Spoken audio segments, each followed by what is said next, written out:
Welcome to the Get It Done podcast. I'm your host, Jimmy Ryan. Today we're interviewing Carl White. Let's get it done.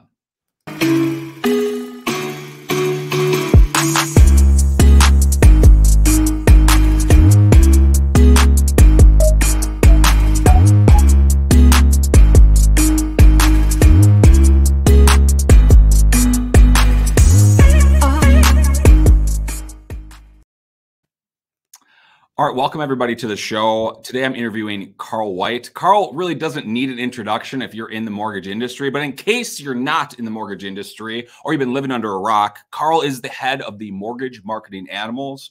One of, if not, correct me if I'm wrong, but this has got to be the number one coaching, group in the country. I think it's the largest. I think it's the largest. I think it is. And, sure. It's for sure the coolest. Well, that is 100% sure. Yeah. Leader of a $1.9 billion branch, non-producing branch manager, and he's the host of the #1 mortgage podcast in the world. Carl, welcome to the Get It Done podcast. Good to be here, Jimmy. And by the way, I think I commented on the last time that we met in person. You're the one Jimmy that spells it the right way. So I think by the end of this, I know you call my good friend Mike Kardashian, Mr. Kardashian. I think by the end of this, you're going to be calling me Hendrix. I think you were calling me Hendrix when I was over to your house a couple months ago. I think so. Well, I'm excited to have you on because truly, and we were kind of talking about this before we hit record, that I've been looking forward to get you on the show for a while. And when I saw you for the first time, met you for the first time in person, I was like, Carl, I'm coming after you. I want to be #1 in this space, and for ratings and reviews anyway. And you're like, come get me. And so I'm excited because I want to hear more about your come up story. And my goal for all our listeners today is to get Carl to tell a story that he's never told before. So the Get It Done podcast is all about the come up story. We use Elon Musk as an example. He has a story from making $1 million to being a billionaire. And that's a great story. But what we're really looking at is the come up story, the 0 to $1 million story. And the best place to start, Carl, is where were you born? What were your parents like? Your mother, your father? What they do for a living? What was those early years of your life like growing up? So I grew up in an area of Florida called the Green Swamp.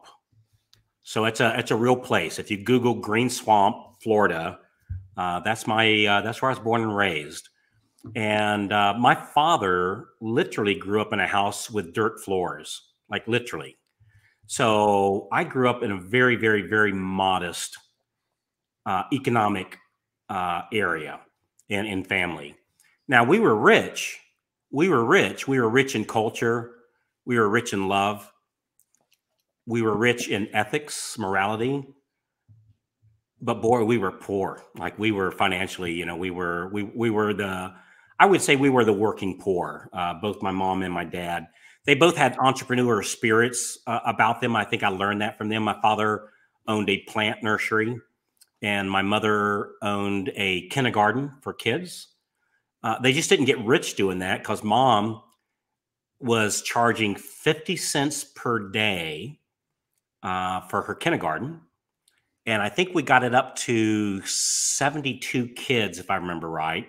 Not that many kids in the Green Swamp, but we're talking like $35 a day, which included their snacks and school supplies and stuff like that. And my father would take an old Ford bus and go pick them up at their house, all for the 50 cents a day. So that's where I was. That's where I was born and raised. Where the main economic driver back then was one of two places: either Zephyr Water. You might have heard of Zephyr Water, depending upon what part of the country you're in. It's, I believe, the #1 water bottling company, I believe, in the world, which was actually established on my uncle's backyard, where his still was for growing his sugar cane, where he made his rum. That actually where it started. And then the other place that you could work where I lived, which is where I worked, was Zephyr Egg Company, and I literally washed eggs for a living and thought I was destined to do that for the rest of my life. And so I used to wash eggs for a living.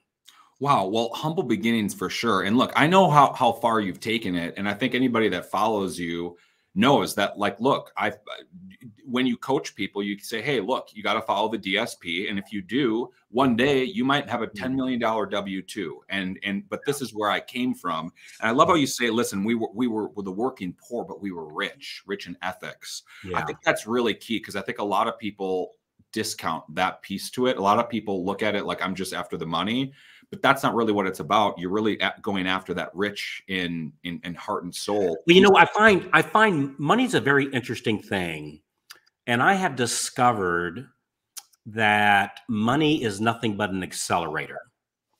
So if you're heading to good things, it'll take you there faster. It will. If you're heading to bad things, it'll take you there faster. If you're running in circles chasing your tail, it'll just have you running a little bit faster in circles. So money's nothing but an accelerator, but it can be a very, very, very useful tool to to help a lot of people out. It frankly, I think it's almost more of a measuring tool. It's like the scoreboard at this point, to be honest with you. And yeah, it's been a dramatic rise. Something happened for the first time, probably, I don't have the exact date in my head, but it was probably 6 months ago or so. And time's a little fuzzy for me, that I hit a milestone I truly thought I'd never hit, that I made over $1 million in a 30-day period, in a month. And I have since hit that. I think I missed it like 1 or 2 months in the last 6, but now we're pretty well established in a million a month. And that's pretty cool, man. I'm just telling you, it's beyond. And I get it. To some people, that's not a lot. To the Elon Musk of the world, Yeah. his electric bill runs that. But I don't compare myself to Elon Musk. I compare myself to the young lad that was washing eggs back in Zephyr Hills, Florida. And I'm very grateful, and yeah, very, very, very blessed, very fortunate. Well, I definitely want to bring it back there, but before I do, while we're on the topic of money, to quote you, and I actually quote you on this a lot. Anybody that says that money is the root of all evil has not given enough away. And I think that that's just such a powerful quote, because a lot of times people do look at it like it's evil, or I think that the chase of it for the wrong things, man, that accelerator piece to it, I've never heard that before. That we're going to clip that. That's like perfect. That really is so good, because I think a lot of people are accelerating in a circle. I think a lot of people are accelerating towards the wrong things. And a lot of times they don't realize it. And if you can maybe get that perspective to slow down and be like, hey, maybe I'm going the wrong way, maybe you might turn a different way. And I think that's there's a stat that says 78% of all professional football players go bankrupt within 5 years of their retirement. And the average football player makes more in one season than the average American makes their whole career. And yet 78% of them go bankrupt. And I don't think it's because they're bad people. I think what happens is they start making all this money. And the same thing, we see this with loan officers and real estate agents. You start making all this money, and nobody taught us how to do this. Nobody said, hey, when is it okay to buy a Rolls Royce? When is it okay to buy a Rolex? When is it okay to fly first class? Right. When is it okay to buy that big house? And nobody ever taught us those kinds of things. I was very blessed that one of my first jobs, which was my college job, that I was a butler for a very, very, very wealthy man. This was just by pure chance. He's very, very wealthy. In today's money, he probably had about $300 million. Wow. And I tell everybody I was his butler because the true story sounds a little weird. The true story was I was a hired companion, and it wasn't anything weird or funky at all. He was 82 years old, very wealthy, very lonely. And he hired me to do nothing but hang out with him. I'd go to parties with him when he'd go to these Like I went with him to dinner with Burt Reynolds Wow. back in Burt's heyday. And anyway, so very, very, very, very blessed to have worked with him for a little while. And he's the one that taught me about money. And it was that chance encounter and the willingness to listen to what he had to say and learn from it. So he taught me a lot of really, really cool things. That's really fascinating. I remember, how old were you when you were his companion? I must have been 22 years old, something like that. What a perfect time, because I mean, and I know your story, having listened to it at Freedom Club events, what a pivotal time for you, because at that particular moment, you could have gone a lot of different directions. But I mean, would you argue that when I went the other direction, I did. I went the other direction. After hanging out with him, but then, no, before that was part of I call it my awakening. Yeah. That it was part of clearing of the fog, and I just had a handful of chance encounters, and it was interesting working with him. Because I asked him one time, I said, George, why am I here? Because it was never anything weird at all, like ever. Right. And I said, George, why am I here? And he said, well, Carl, everybody only hangs out with me because of my money. And he said, all my friends, my kids, my new wife, like everybody only hangs out with me because of my money. And I said, well, George, you pay me to be here, right? I'm hired, right? And he said, yeah, but that's our understanding. He said, everybody else, that's not our understanding. And everybody else is here for the same damn reason. And with you, at least it's up front. And whatever, Well, no, but I honestly think the good Lord shined upon me and had me hang out with this guy. And he taught me the vision of what's possible and what to do with money once you start making it. Well, 82 years of wisdom instilled into a 22-year-old person that's powerful. That's going to point you in the right directions on a lot of things. And thank God you did that. So taking us back to, egg washing days, you talk a lot about inefficiencies that you realized when you were younger at events. Bring us from when, I guess, those early years of, childhood, bring us into grade school, bring us into high school. What were you doing? What was life like then? Well, I was never very studious. I wasn't taught the importance of it. And again, I had wonderful parents, but they didn't know, right? And they only teach what they know, and they didn't know the importance of education. And it wasn't until I was in my late teens that I discovered the importance of education. And I saw the real difference between those that had gotten professional studies and those that didn't. And just to be honest with you, it was kind of shallow, because I noticed that, the group of people that went to college, they had nice cars. They had, and again, I'm being shallow here. They had pretty wives. They had their kids looked like they were going places. They just looked different. And I thought, all right, well, gosh, if I go to school, I'll have a nice car and my kids might go places, and I'll again, just being shallow. I'll you have to remember I was like 21 at the time. I'll have a pretty wife, and so that's the reason I started college, was strictly for those simple reasons right there. Now it evolved from that, but I wasn't very studious. I barely graduated high school. I actually had to lie, which I'm not proud of, but I actually had to lie to get admission into the University of South Florida. You have to remember, this is before computers, or before they become mainstay. And so I showed up at the office of the registrar, told them I was transferring down from William and Mary, a prestigious state school in Virginia. And only because that name came up, because it's in a song by Steely Dan called My Old School. It's in the lyrics, and the name just popped in my head right when I'm at the off at the registrar at University of South Florida. They asked me where I'm transferring down. That name just popped in my head, which was a total lie. And they were so impressed that I was transferring down from William and Mary. They kind of rolled out the red carpet and told me to pick what classes I wanted. And, you know, I showed up for the first day of class, absolutely bombed out, had no idea what these people were talking about, never took the SATs or anything. And got great wisdom from my uncle that afternoon. He told me to find the prettiest girl and sit beside her and ask to borrow her notes. And so I did. And that ended up being the lovely Mrs. White. I sat beside her and asked to borrow her notes that day. And that was just a real pivotal point.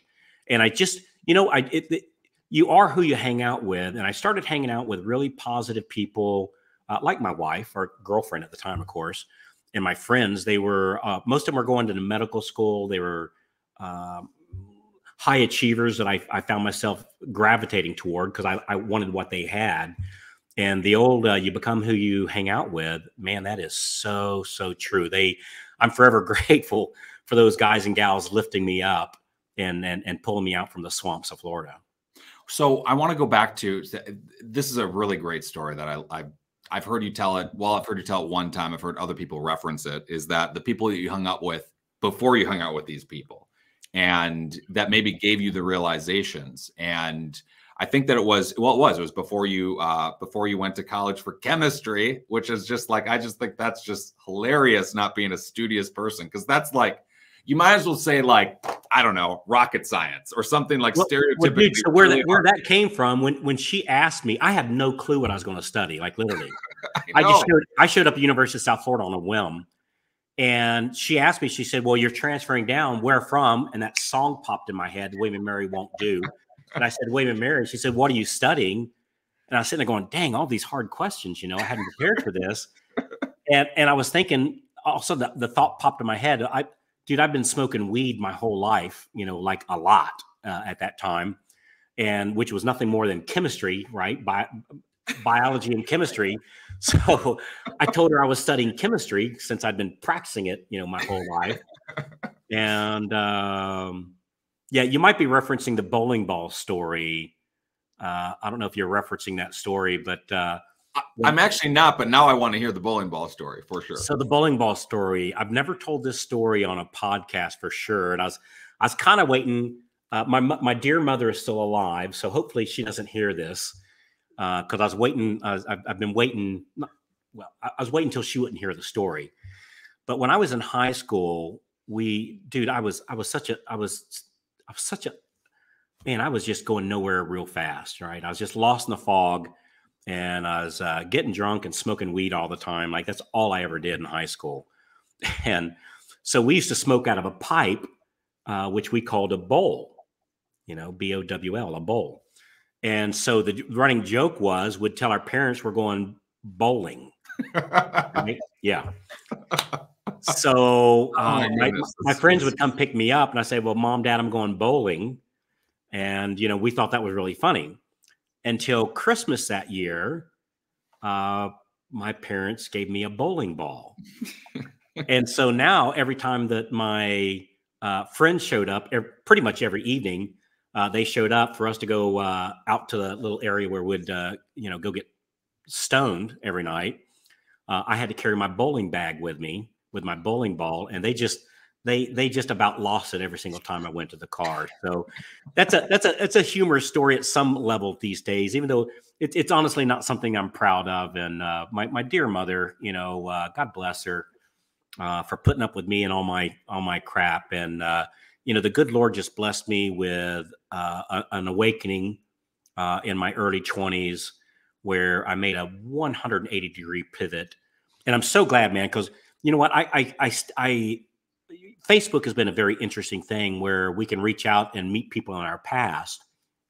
And I actually stopped doing that because so many of them was not good stories, you know, and I'm not here to judge anybody because I know we're each on our own journey.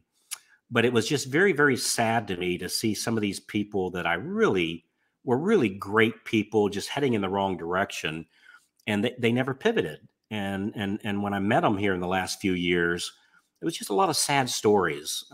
Those that were still alive, frankly. Right. And Yeah. So if I can, man, if I can ever play a part to help somebody pivoting early in life or even later in life, there is no greater joy for me than participating in that. And that's one of the reasons why I enjoy the training part so much.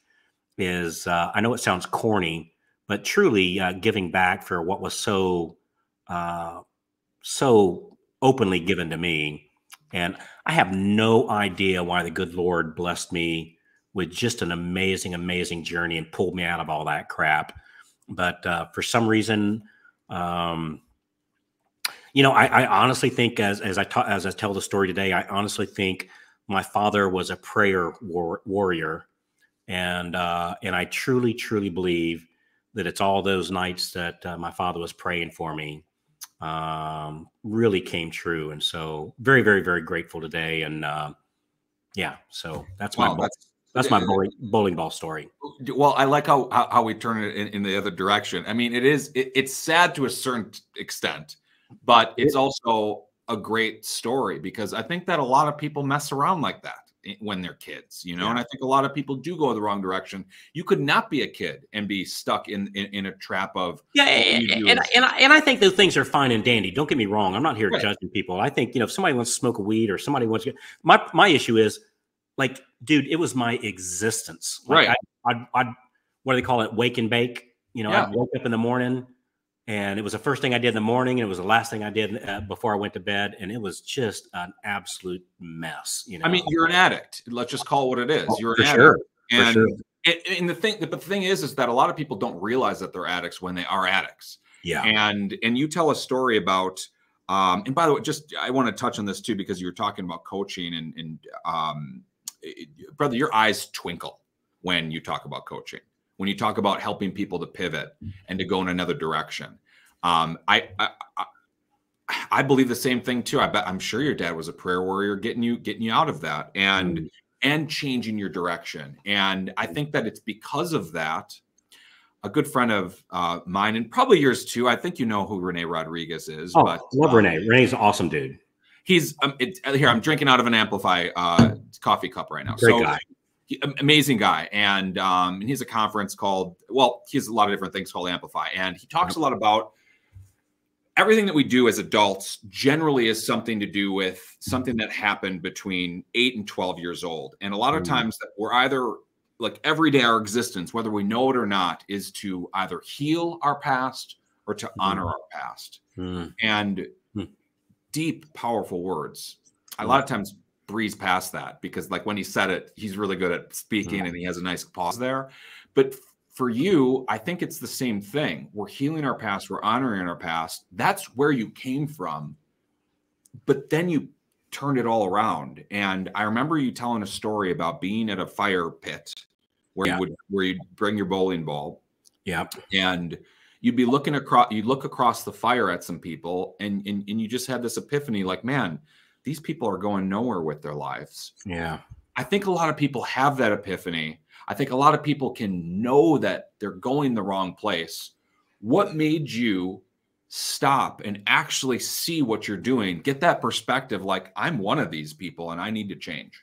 Dude, I honestly think it was divine intervention. I really do. If dude, almost everybody I've contacted that used to sit around that circle with me and get stoned every night, man, it's not good stories, and so I really believe it was divine intervention. Tell one story. You know what? I'd rather, I'll tell another story instead. I'll tell another story instead. So I met this young lady about, and I'm a little fuzzy on times, about 4 years ago. And she had just gotten in the mortgage industry not that long ago. And at the events that we do, we talk about like dreaming a dream and getting specific with it. And she came up to me at one of the breaks and tears were running down her cheek. And she said, "You know what my dream is?" And I said, "No, I have no idea what your dream is." She said, "My loving husband works in a mine." And I can't remember what they mine, but like a coal mine, like we're talking like miners' hats and underground, like dangerous stuff, right? Up in Montana.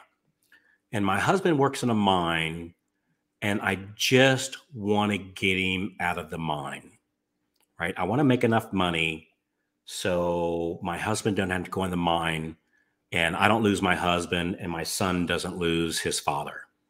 And this was a real fear, right? Right. And man, that just touched me.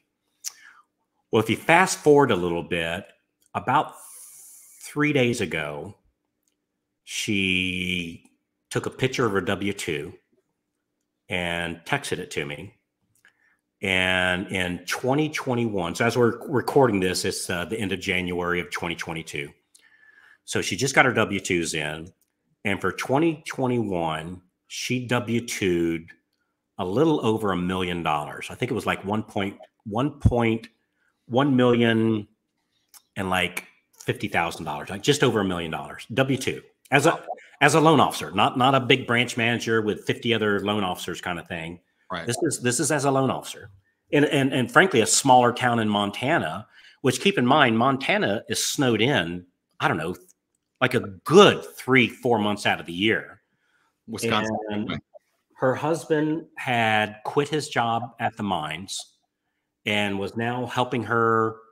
They just bought a $2 million ranch. I think it's like 200 acres or something like that up in Montana, with horses and barns and windmills and creeks running through. I mean, dude, it's like heaven on earth. She sent me some pictures of it. And her son is out there riding a horse. The three of them together in the evenings, because she gets off work every day at 5 o'clock. She takes Fridays off. And man, stories like that just warm my heart, and just to, and I'm not going to take any credit for any of her success whatsoever, right? But to have played some sort of even a minor role in helping make that happen, it's very rewarding. And I know it might sound corny. And just by the way, her name is Colleen Wood. I don't know if you know who Colleen is, but just a remarkable story. And there's other, like our dear friend Jen Conley, same thing, loan officer, little small town in Ohio. Again, just making like high 6-figure income now these days. I think she's going to crack $1 million this year. She might have cracked it last year. I'm not sure, but real close to it. And like me, she literally grew up in living in a single wide trailer, right? Nothing wrong with single wide trailers, but I'm just saying that now here she is. She sent me a picture of her dream house that she's building. Just truly remarkable. And I don't know, man, I just love these stories of playing a part with somebody that, the small town boy, girl, makes good, kind of the hero's journey kind of thing, which is what your podcast is about. Right. It's very fulfilling. It is. Just hearing you talk about it, honestly, gives me like, I don't know, it makes me feel good. Like it gives me a little bit of a chill, because it's so cool. Because dude. So he came and spoke to the Colleen's husband, came and spoke to our Freedom Club group a couple meetings ago. And we were meeting in Jackson Hole, Wyoming. We meet 3-4 times a year. And he was just sharing his story about what it was like to be in the mine and now getting out of it. And everybody in the Freedom Club, everybody gives ideas and shares strategies and whatnot. So everybody in there played a part in helping that guy, helping him get out of that mine. So I'm telling you, man, there wasn't a dry eye in the house, mine included. So really cool stuff. Super powerful. And by the way, Jen Conley mentioned, I love Jen. She's an awesome lady. Yeah. Let's okay. So going back to college. So you start college, you start chemistry. You get some good advice. Hey, go find a pretty, find a girl in the class that's taking notes, take her, copy her notes or whatever. And, if you're going to find a girl, she might as well be a pretty one. And that ends up being, the lovely Mrs. White. Yeah. And take us from there, because I think that there's because you didn't become a loan officer right out of college. And you went down the chemistry route. I know you graduated, but what happens after you graduate, get your degree in chemistry? Where do you go from there? Of all things.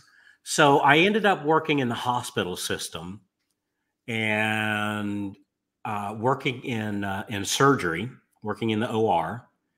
And And I loved learning it. Very respectable profession.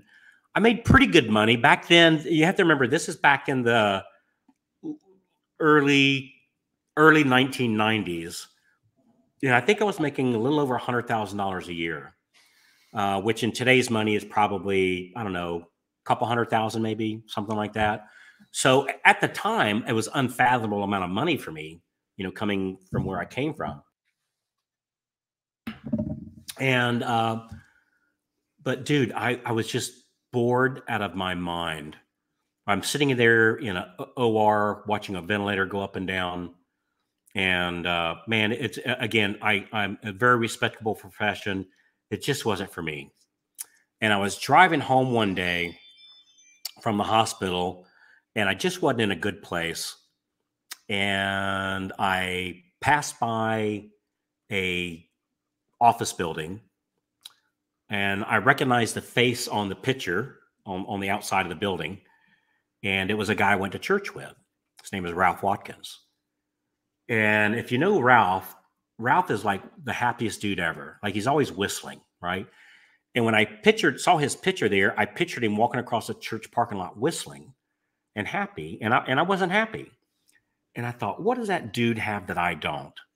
So I literally did a U-turn, pulled into his office, and we just casually knew each other, right?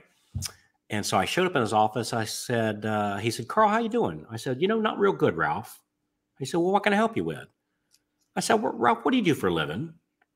He said, "I'm a mortgage broker." I said, "What's that?" And he said, I lend money to people that buy houses." And I said, "What, you got a bunch of money and you lend your money out?" No. I find banks that have money. I find people that want it. And I just pair the two together, and I get a commission check when I do that. And I thought, well, gosh, that sounds like the easiest job ever, because people looking to borrow money, and you go like, "You got money?" "Yeah, I got money." "Well, I want some." "Well, I got some." Right. So I thought, how hard can this be? Right. And so I asked him the pivotal question. I said, "Ralph, how much do you make?" Yeah, because I had a wife and 3 kids at the time, right? Or still do, right? And he said, 25, 30. And I said, "Well, I mean, don't get me wrong, Ralph. That's good money, but I'm making about a little over 100, and my bills are more than 25, 30." And he said, "No, wait, Carl, you might be misunderstanding me. I make 25, 30 a month." Well, these days that doesn't sound like a whole lot, but at the time, it was unfathomable to me, right? Because the doctors in the surgeons, I saw one of their paychecks one time, and it was like 25,000, right? Which would be around 300,000 for the year, right? Back in the mid 1990s, and I was blown away. I said, it almost goes like, remember the Wolf of Wall Street? Yeah. Where he shows Jonas, "You show me you're making $70,000 and I'll quit my job today and work for you." Dude, I had that moment with him. I said, you're making 25, 30,000 a month?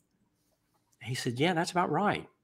I said, "Dude, I want to hire you, and I'm going to sit in that chair right over there in the corner and watch what you do for a couple of days." He said, "You don't have to hire me. When do you want to do it?" I said, "Tomorrow." He said, "Come on in." So I called my employment, told him I wouldn't be in for the next couple of days, sat in his chair for about 2 hours. And I thought, man, I could totally do this, and immediately put in my notice. And 2 weeks later, I was selling mortgages. Everybody thought I was crazy, right? They literally, I'm looking at you now thinking you're crazy. I mean, but truly though, it's perspective though. I mean, I get it, but it doesn't make any actual logical sense. Truly, no. It doesn't. Well, but nobody knew the space I was at, where I was just really unhappy. Right. I'm a people person, and look, my clients were passed out, right? And it just wasn't good for me, right? It just wasn't good for me at all. Well, and I think that just to capitalize on this for a second, or stay here, is that I think a lot of loan officers struggle with the same thing. I think a lot of real estate agents, financial planners, insurance, I think a lot of people struggle with happiness. I think that a lot of times we chase after something that we think we want. And in your case, like, look, you grew up with dirt floors. I'm making $100,000 a year. This is winning, and I'm miserable. And I'm miserable. Yeah. And I think a lot of people struggle with that. And I think the key here is that you had enough perspective to see that you were miserable. You saw that you were unhappy, and you literally, well, when can I start? Well, tomorrow, you know, and that's just such a, I think that's something a lot of people don't do. There's like a chasm between doing something about it and being miserable. And sometimes people spend years doing that. Was it literally like, just like the straw that broke the camel's back, like literally like one more ventilator up and down, and you were just like, I'm out of here? Or like, was there, you know what happened? What happened was I heard the old man I used to work with, right, that I was the butler or companion for. He told me something one time that really stuck with me. He told me a lot of things, but one thing that really stuck with me was what I call always wear black pants. And he squared me up one day and he said, Carl, do you know the difference between fear and courage? And I said, George, I have no clue where this is going. Right. He said, well, let me tell you something, Carl. Never forget this. He said, fear is peeing in your pants, right? So afraid that you're peeing in your pants, right? He said, courage is doing what you need to do with wet pants on. And what he was saying was everybody feels fear. Everybody. So here this man worth $300 million in today's money felt fear every single day. He just did it anyway. In other words, you know, figuratively speaking, of course, he did it with wet pants on. So he said, he told me, he said, always wear black pants. That way people can't see that you're peeing in your pants all the time. Like, just don't show the fear, but do it anyway. He told me that the difference between those people that make it and those don't is the ones that don't make it, they feel the fear and they don't act, and they let that fear control them. It's not that people that make it don't have fear. They do. They're scared so bad they're peeing in their pants also. They just do it anyway. You know, it reminds me of a friend of mine was a paratrooper for the Army. And I asked him one time, how do you feel the courage to jump out of that plane? He said, dude, I was scared every time I left the plane. Every single time I thought this might be the last time this might be the last time I do this. He said, but it was my job to jump. So I was always afraid. He just did it anyway. Right. So I think that's the difference is courage is not the absence of fear. It's feeling fear and taking action anyway. And I think that's again, having that wealthy old man in my life, taught me some really good stuff. Feel the fear, do it anyway. Well, yeah. I mean, you ripped the cord. You jumped. You do it anyway. Yeah, you did it anyway. And don't wait till you're not afraid, because that'll never happen. Well, right. And you talk a lot about this at a Freedom Club event, is that like sometimes you got to jump off the cliff and then grow wings on the way down. And that's just true. You have to. Otherwise, like here, like starting a podcast, for instance, you have no idea what you're doing. Is it going to be good? Is it not? Well, let's just give it a try. And dude, that's like, so I literally have had tens of thousands of loan officers show up on my webinars, these days, right? Mm-hmm.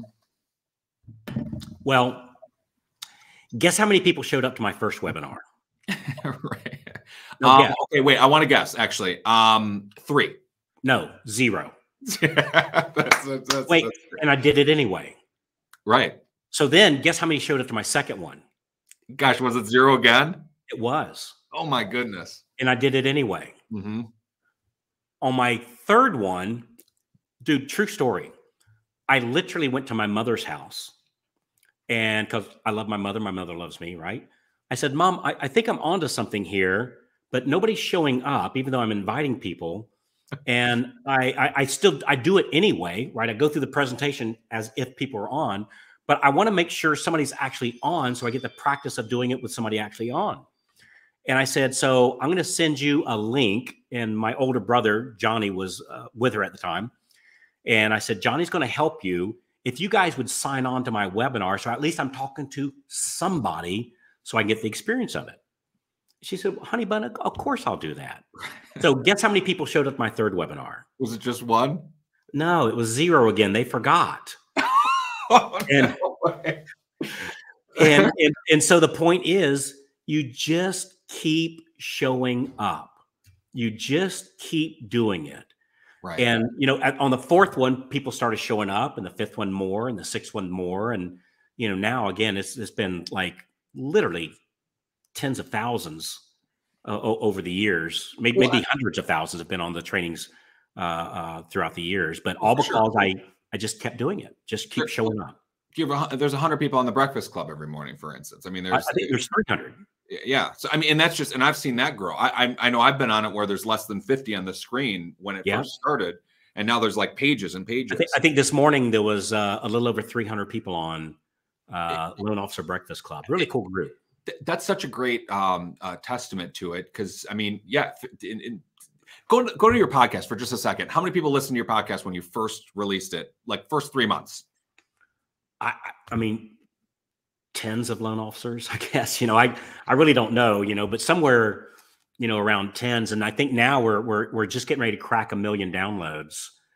And so I give or take each episode, we'll get 20 to 40,000 somewhere in that neighborhood on each episode. So here's little old Jimmy Ryan saying, "I'm coming after you." I am, though. I am. I'm. See, I have time. I'm gonna.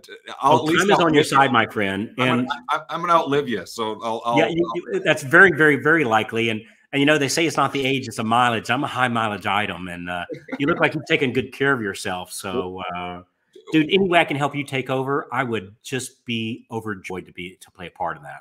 Well, sounds good. Well, I have some ideas. Okay. There's a couple other things I want to talk about with you. And one of them is something that I quote often.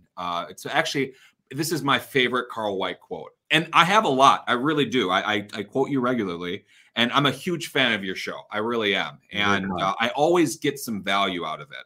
And I like that it's 30 minutes. We have a different type of show where we're more so having a conversation. But I tell a story a lot. I actually stand up and added this to a speaking, like if I'm in front of a group of people giving a speech, it's your story about eating frogs. And I think that 90% of people wake up in the morning, just bright-eyed, bushy-tailed to go eat that frog. Probably 95% of people. Yeah. And I think that the perspective, and for those of you that don't know what I'm referencing, I didn't even read the book. I just know the concept is that it's Brian Tracy. It's Eat That Frog. And the concept is like, look, you wake up and like, look, if you had all day to do something, for instance, eat a frog, you don't want to eat a frog truly, but you know, if you're going to have to eat a frog, best to just knock it out first thing in the morning and just get it done. Something you hate doing. Get it over with. Just get it done. But I swear I remember I was I think it was in Florida at a Freedom Club event when you said the word, but here's the problem. I don't eat frogs. Yeah. And when you said that, I was like, wow. Yeah, I don't eat frogs either. Well, see, you know what it is? You know what it is we've been told, look, there's some parts of the job that you just hate doing. You just have to do it anyway. Right. And the people that tell us that, I think they mean well. They're not trying to hurt us, of course, right? Mm-hmm. But that's only because that's what they were told. And come to find out that if you only do the parts that you love doing and that you have a knack for and that make you money, right? That's the perfect trifecta. Things that you love, things you have a knack for, and things that make you money. If you focus on just that small sliver of activities and farm everything else out, that we can have remarkable success, because it's like one of my favorite questions is, how can I blank without blank? So how can I something cool without something negative that is normally associated with it? Like, how can I make $1 million in a month without working more than 32 hours a week? Right. And I've cracked that code. And so how can I blank without blank? I think is a really cool thing. And the key to that is focusing in on the stuff that you love doing that make you money, that you have a knack for, and farm everything else out. Because if something bad, or at least bad for me, right, might not be bad for you, might not be bad for Diane or Tammy, who are my wingmen, you know, so to speak, or wing people, so to speak. It might be a really good thing to them. But if it's something that I dread doing, I'm going to limit how many of the good stuff that I get, because in my mind, it always comes with the bad stuff too. So in other words, for every $1,000 bill I earn, I've got to eat a frog. After a little while, I'm going to go, you know what? I got enough $1,000 bills. I don't want to eat another frog. Right. Until I find out that what I consider my frogs, Tammy loves. And what I consider my frogs, and that Tammy considers her frogs, Diane loves. She thrives at that. That's her favorite part. And her frogs are my filet. And so it's just partnering up with people, you know, and working with people that the things that I hate doing but need to be done, they love doing that part. So I'm not dumping on them, because it's like Diane. She loves solving problems. Like, she's a puzzle freak, right? She just loves it, right? I get frustrated. I get a little short, and you know, and I call myself things that are not true, like dumb or stupid. It's not what I'm good at. But she loves problems. She loves solving that stuff. And so, yeah, just focusing on what you're good at and farm everything else out. All right. So I love that. So you could probably talk for 10 hours about building a team, but that's not this podcast. I think that if you want to focus on some tactical stuff, I would recommend any listener to listen to any of Carl White's podcasts. You have the best tactical pieces. Follow the DSP. I think that's something that's just super strong. But I want to talk about something, a kind of a pivot from the DSP. Okay. I believe truly in my heart of hearts, Carl, that 10 years from now, the industry is going to be unrecognizable. I think it's going to happen between 5 to 10 years from now. Good friend of mine, Dave Savage, who actually you were just on his show, or on his in his group. We talk about this regularly, is that there's a reckoning coming to our industry. And I think that the loan officer that doesn't have a strong brand, that isn't good with marketing, I think they're going to be eaten up by a bank or something like that. And I truly believe that 5 to 10 years from now, you're going to open up your phone and you're going to say, "Hey Siri, I need a mortgage," or "Hey Siri, I want to buy a house." And it's going to say, "Hey, talk to this realtor. Hey, talk to this person." And oh, by the way, because of the technology, I'm sure it's going to happen at some point. It's close. You're already pre-approved because your credit report's in synced with Blend, and your W-2s and your income, it's all in there. Here's your pre-approval letter. I think that the difference is going to be, advice is never going to go out of style. And I'm name dropping a lot of people, but Dale Vermillion says this too. I think that if you open up your phone and it says, "Here's your rate, here's your term, here's your payment, here's your cash to close, and here's all the options, and we recommend this because of your options," if there's an option to call somebody to talk about it, even if the talk is, "Yep, that's what you do, click the button, you're good," even if it's just that, I think there always is going to be a need for a professional loan officer. So here's my question with a big setup is, how would you, as a loan officer, if you were to start like right now, okay, and you were trying to position yourself to be the person that gets on that call, what would you do? Brother, something I learned is you and I are not in the mortgage business. We're in the marketing business. We just happen to be marketing a mortgage company, right? And when I say a company, our services as a loan officer, right? Not the company per se, unless you're the owner. I'm not. I'm a hired gun in my company. I believe you are too. And so we're in the marketing business. We're not in the mortgage business. And there's a lot of money in this. Like we have this subgroup in the Freedom Club that we call the 2 Comma Club, which means they're making more than $1 million W-2. Well, the other thing that we teach is save your money, right? Save your money.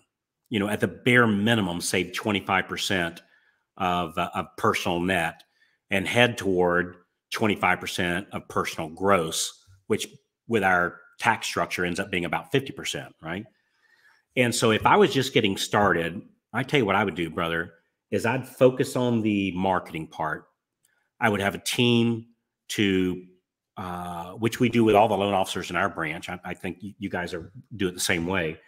That the loan officer focuses in on bringing in the loans, and then we have assistants in place that chase the pay stubs and the W-2s and makes everything happen, right? Closes the loan.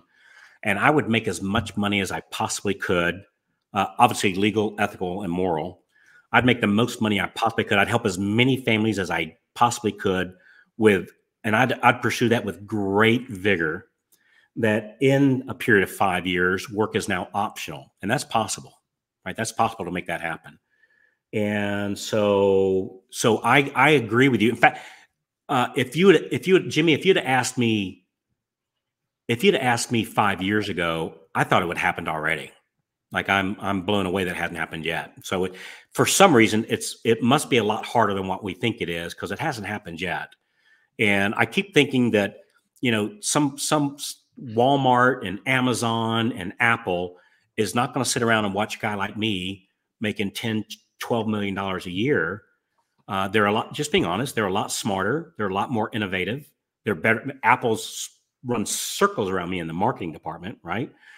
And they're not going to sit around and watching average people like you and I making over $1 million, right? It's just not going to happen. But again, it's taken a lot longer than what we think. So I would treat it like an NFL football player. We don't know how long our season's going to last. We don't know when somebody's going to take out our knees.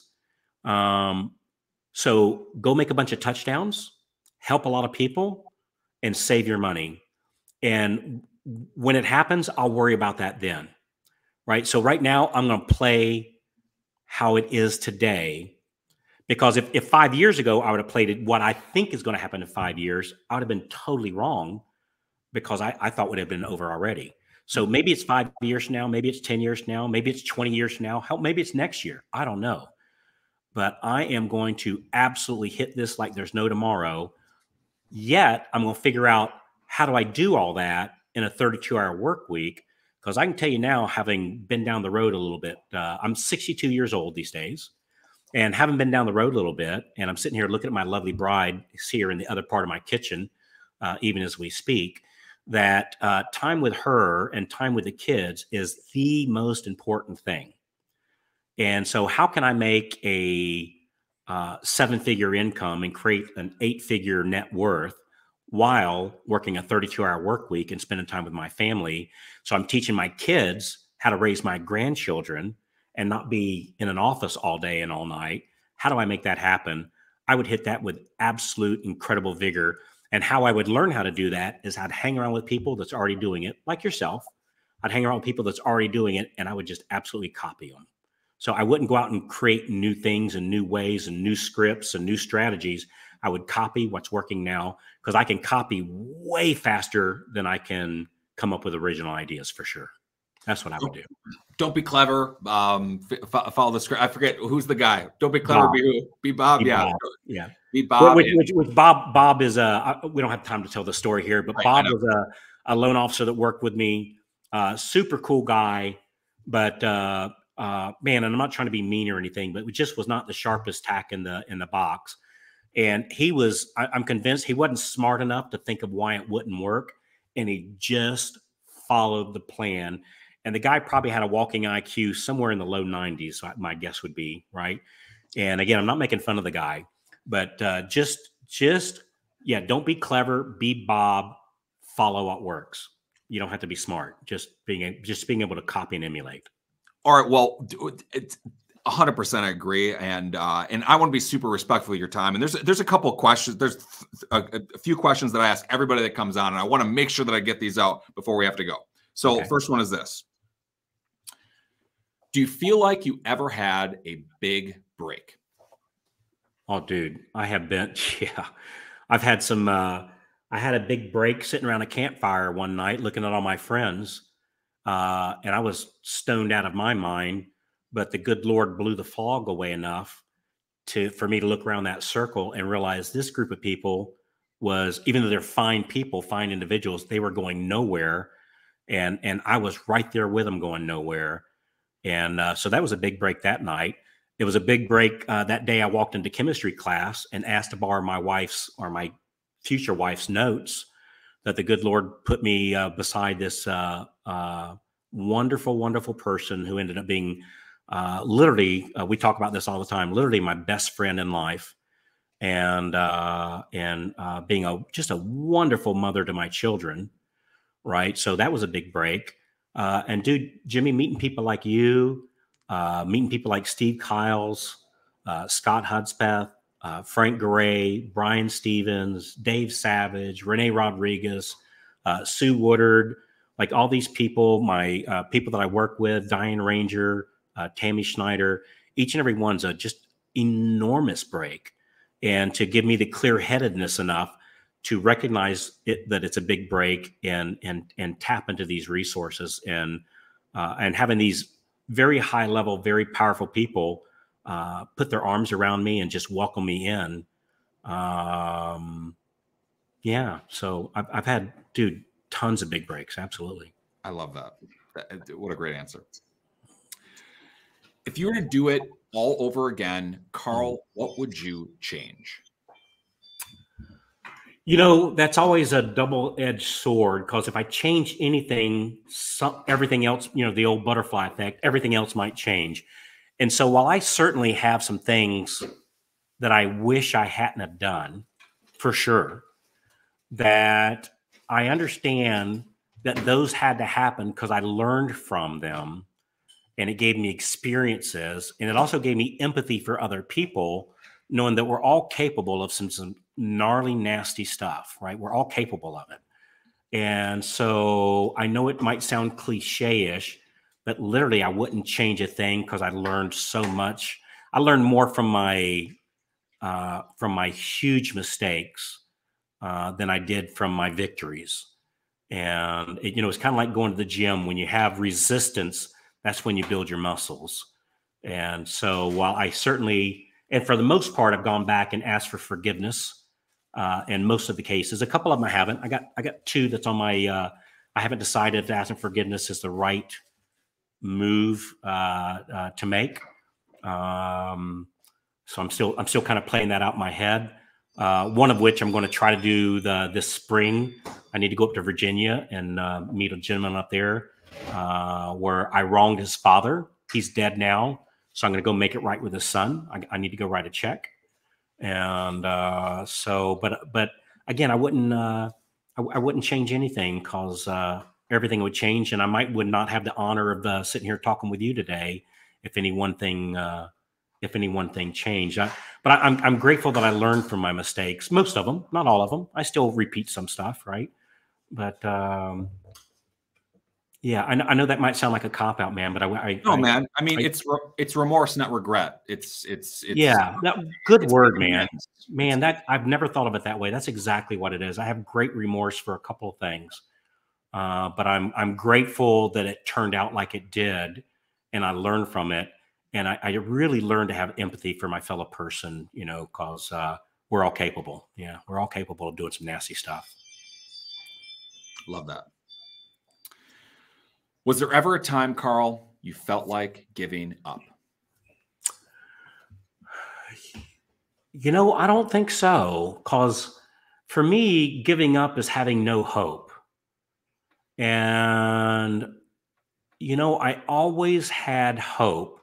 You know, it goes back to an old passage in the Bible, this too shall pass. And man, I've said that many times to myself, going through some gnarly stuff, you know, going through the desert with no water, barefoot, so to speak, figuratively speaking.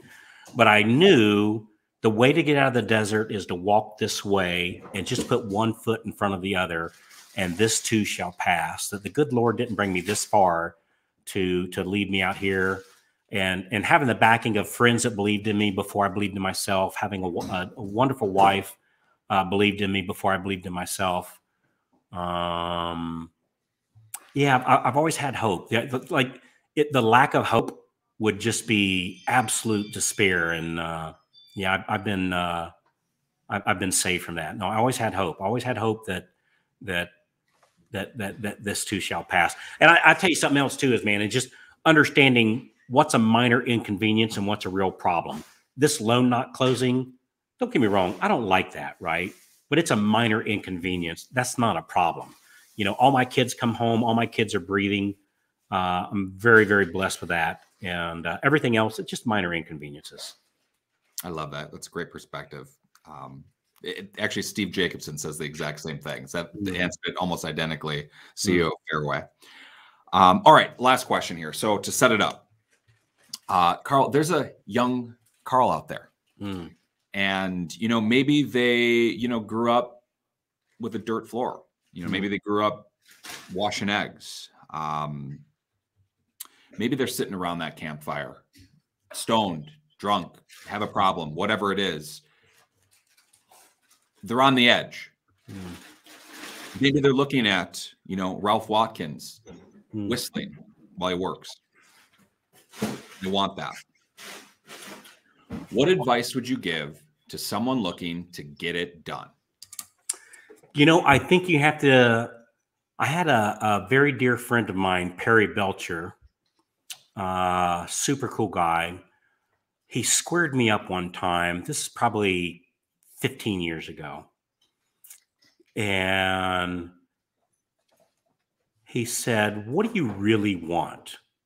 Like, what do you really, really, really want? And I know that sounds like a simple question, but just the absolute passion he put in his voice when he asked me that, it made me stop in my tracks and go, all right, what do I really want? And I went home. I was at a conference when he did that. And I went up to my room, actually, and I thought about that night. You know, what do I want? And I got out a yellow pad of paper, and I started writing things down. This is what I want. I want this, and I want that, and I want this, and I want that. And some of them were things, right? Some of them were things, and some of them were feelings. Some of them were experiences. Some would be accomplishments. And I wrote all these things down. And I said, all right, let's pick the first one. Let's pick one. And so I picked one. And I said, all right, self, what's the first step? Not the last step, not all the steps. What's the first step to making that happen? And I wrote down the first step. And I said, all right, let's just go do that. Right? I can't look at the whole picture, but I can do that first step. And then when I finish that first step, you know, it's kind of like if you say, hey, Carl, I need you to walk to California. So I'm here in Tampa Bay area. I need you to walk to California. And my initial reaction would be, dude, I can't even think about that. It's too far. But if you just say, well, can you give me, there's a red light, a traffic stop 2 miles down the road. Can you give me that far today? Well, yeah, I can do that. All right. And then when you get there, you go, you know what? There's another road about 5 miles down the next day. Can you give me that? Well, yeah, I can do that. And then you get there and you go, there's a town about 5 miles down the road. Can you give me that the next day? And so it's just figuring out, what do you really want? Like, really, what in your core of core, what do you really want? What's the first step to making that happen? And just do the first step. And then when you get there, look, what's the next step and the next step? And if you do that every day, you take 365 steps every year, man, you'll find yourself in California in short order, you know? And so I've been doing that for the last 15 years. And, you know, it's funny, when we envision what we want to do, we kind of look out in front of us, you know, like we're rowing a canoe looking for the horizon. You know, where you and I are in a canoe and we're rowing the boat. We're going out there to the horizon. Well, as we move forward, what happens to the horizon? Like it constantly moves, right? And so what we have to do is we have to turn around and look back where we came from. And we look back and we go, holy cow, man, the shoreline is really far back there. I've come a long way, right? I think it's healthy to do that. And we pat ourselves on the back a little bit. And then we turn back around and we start paddling forward again. What's the next step? What's the next step? What's the next step? And yeah, so what do you really want to do? And what's the first thing to make that happen? And I think the thing most important about everything is to know that you're worthy of it. And because I believe we accept the love we think we're worthy of, we accept the success we think we're worthy of, we accept the friends that we think we're worthy of. And so I don't think it's a grandiose or pompous or braggadocious thing to understand that we're worthy of greatness. We're worthy of I'm worthy of great friends like you, Jimmy. I'm worthy of great success. I'm worthy of great love. I'm worthy of influencing other people. And I believe that's true for all of us. And I think that's a message that most of us never got growing up. Goes back to Renee's thing, you know, of those influential things between 8 and 14, I think you said, or somewhere around there, is that we were never told that we're worthy. And yeah, so just know that whatever you want to accomplish, you're worthy of it. And what's the next step? What's the next thing to make that happen? So a little bit of a drawn out answer, but yeah, you're worthy. You're worthy. That's it. Wow. Wow, Carl. That's just what a fire answer. I really love that. All right. I want to thank our audience for joining us today. I especially want to thank Carl for, you know, I feel like I'm your butler here. I'm taking a page of notes here and just soaking in this wisdom. This was just really great. And Carl, if anybody wanted to reach out to you to connect, what would be the best place for them to do so? You know what? There's a group of us, and this is completely free. There's a group of us that hang out on a Zoom meeting every Monday through Thursday. Starts at 8:30 in the morning before the world wakes up, so to speak. So it's 8:30 Eastern. Yep. 8:30. But dude, we got a lady in Hawaii that shows up every day. So she's getting up at 3:30 in the morning, right, to do this thing, because it's very impactful. So there's hundreds of us that meet on this Zoom. It's like the Brady Bunch on steroids, right? And it's an open Zoom meeting. It's free, doesn't cost anything, and it's all loan officers. And we just share ideas and share wins and share stories and share scripts. And I'm one of the hosts. Frank Gray is one of the hosts. Steve Kiles is one of the hosts. Jen Conley is one of the hosts. Scotty Hudspeth is one of the hosts. So it's a really cool group. It's so if you go to loanofficerbreakfastclub.com, loanofficerbreakfastclub.com. And we can sit and chat every morning while we're having coffee from 8:30 to 9 o'clock. There's no charge, no catches, no gimmicks, no anything. And not just myself, but people like you, Jimmy. Not that there's anybody else like you, but you know, people like you, just sharing ideas back and forth and sharing inspiration and sharing what's working. It's a really cool thing. So loanofficerbreakfastclub.com, and look forward to seeing you guys face to face. Boy, I can't endorse the Breakfast Club enough. Somebody you didn't mention was Mike Kardashian. My good buddy Mike is on there. Oh, love Mike. He's my brother. We talk very regularly. Smart man. Absolutely. And he grabs his Thor's hammer and he's, hammering it. And he just brings that energy that you really need in the morning. And I think that the whole entire Breakfast Club aura is very much centered on like, hey, come on, let's get ready. Let's make these calls and let's come in with some energy. Yeah. Let's convert. Let's have fun. And I can't endorse and share our victories. Because where else can you say, hey man, I had my first $100,000 month of income, dude. We can't go say that to our friends that think we're weird, right? I mean, it wouldn't be cool, right? It wouldn't be cool. So where else can we share our victories or people understand when we had a bad day, right? We want to share that too. Like we want to ventilate sometimes, like, oh man, I got my butt handed to me today. And we can't share that openly to our what I call our regular friends, because it might come off as weird, or braggadocious. And it's not like that at all. So there needs to be a place where we can spike the ball and do our victory yell. And it's a really cool thing. It's tough to relate too, because here I made it through my whole Thor's hammer list and I nailed the whale. Like how can you? It's hard to relate to that unless you're speaking in loan officer lingo. But Yeah. here, that's happened on the Breakfast Club, and we all celebrate it, and it really is a fun time. So yeah, definitely check that out. We'll put a link in the podcast description. And all right, this has been the Get It Done podcast. Again, we want to thank you so much for listening. And if you've taken any value from the show today, can do me a favor. I'm trying to catch Carl here in 5-star reviews. He's about 400 above me with some reviews. So just open Apple Podcasts, scroll to the bottom, tap the 5-star. It's easy. I'll be forever grateful to you. And hey, if you want to write a review, that'd be great. Hit that subscribe button, tell a friend. All those things make a huge difference in helping us reach more people. Once again, I am Jimmy Ryan. This has been the Get It Done podcast. Thanks so much for listening.